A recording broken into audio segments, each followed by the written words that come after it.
imagine what's going through the minds of these employees.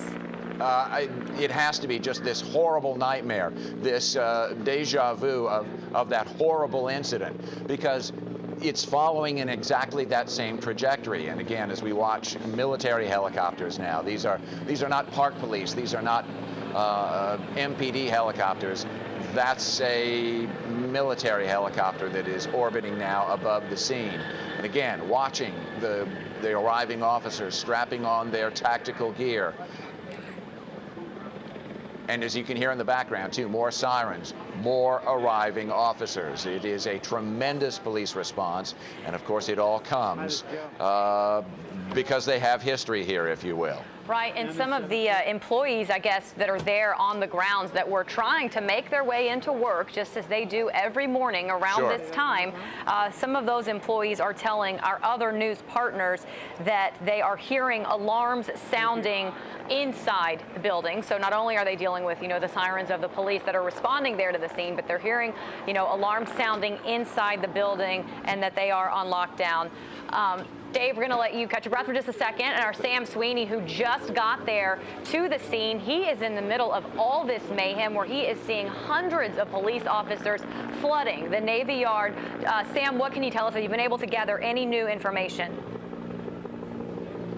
Guys, right now the police and different agencies continue to show up here. They've actually put this blocking tape up so they can bring more and more police cars in. They're coming in from every angle. We were over at police headquarters before we arrived, before this story broke, and as we made our way over here, it was just a flood of emergency vehicles, ambulances, fire trucks, police cars marked and unmarked making their way down to the Navy Yard, and this is what it looks like right now. Just a sea of flashing lights. They've cordoned off this whole area on M Street Southeast at 5th Street Southeast.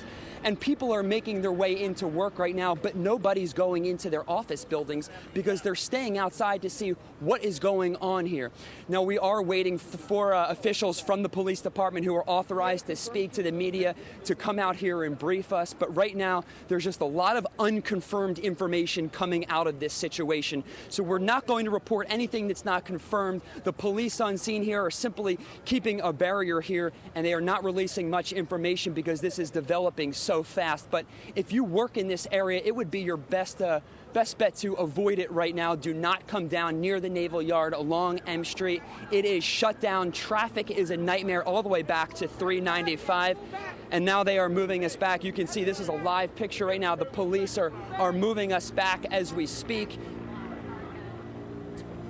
The media continues to show up here along with other spectators here. There's construction workers working on a nearby school. They're not working anymore. They've come outside.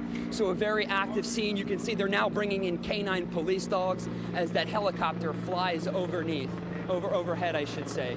Yeah, Sam, we've been trying to take inventory here of all the different agencies that are responding to this. We obviously see D.C. police, Capitol Hill police. There are reports that U.S. Marshals are there. What can you see as far as all of the different agencies and jurisdictions that have just swarmed the Navy Yard right now as they investigate the reports of an active shooter there?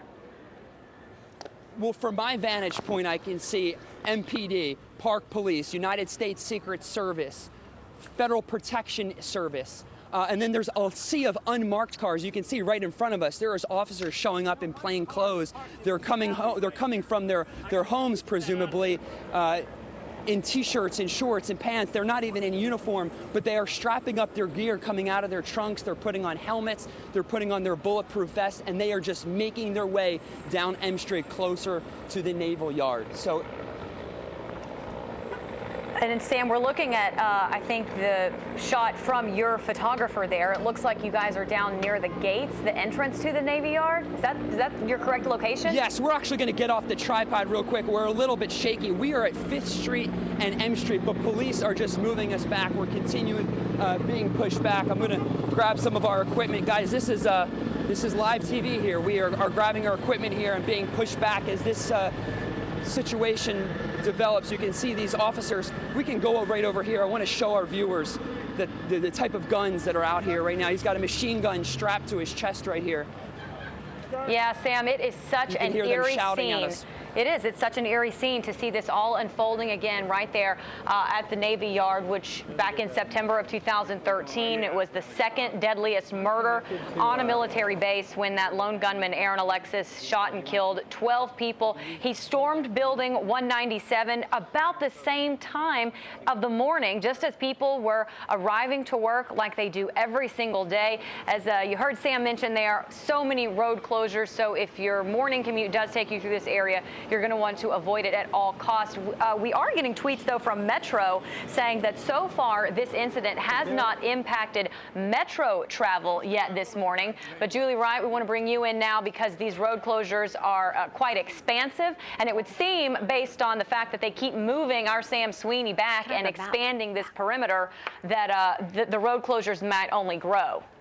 Absolutely. That's what I was going to say. Even though Metro says the trains are still running, it's kind of concerning. How far are you going to be able to get on foot over to where it is that you think that you need to go? Because as Sam was just showing us, he's being pushed away from the scene. Can we pull this up in the teleprompter here so I can actually see it? Thank you. But he's being pushed away from the scene at this point. So even if you do take the Metro and you are allowed off at this particular stop, we're not quite sure at this moment how far it is you're going to be allowed to walk and where you're going to be turned around and forced to go in a different direction. And that's the same thing for the traffic.